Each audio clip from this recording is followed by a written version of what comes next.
Deer, Mayor Ken with you on another post-council meeting interview. Always great to be with you as we go forward together as a community.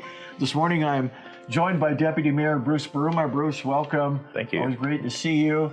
And Catherine, the effervescent Catherine, I'll say, owner of Housewarmings downtown. Everybody's familiar with Housewarmings, is right down here on Ross Street. One of the fixtures in our great downtown, and we're just so privileged to be with you this morning, Catherine. Awesome. And sharing some thoughts about yesterday's meeting and also the meeting of a few weeks back. Okay, so then at the June 10th meeting, Council provided direction to administration about the future of Red Deer's snow and ice control program. Mayor Johnson, can you talk about the adjustments made as part of the 23-24 pilot project?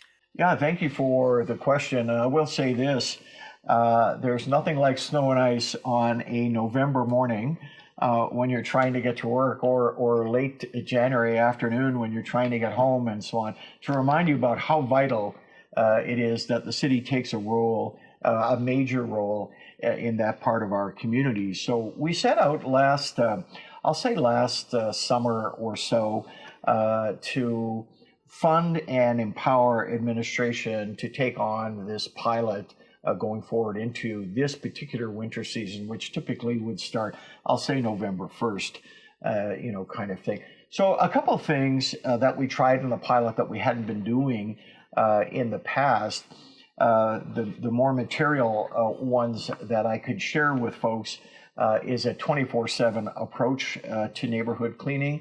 It was an interesting concept. Would people complain, for example, about snowplows in their neighborhood at 2 o'clock in the morning as opposed to 2 o'clock in the afternoon?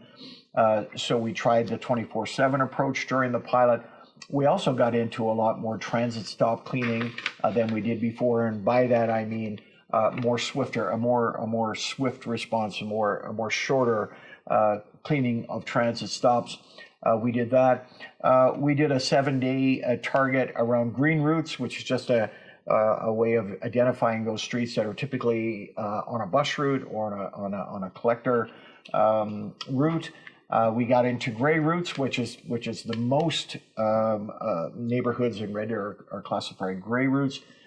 We went at those with an intention of clearing them within 14 days, and so on.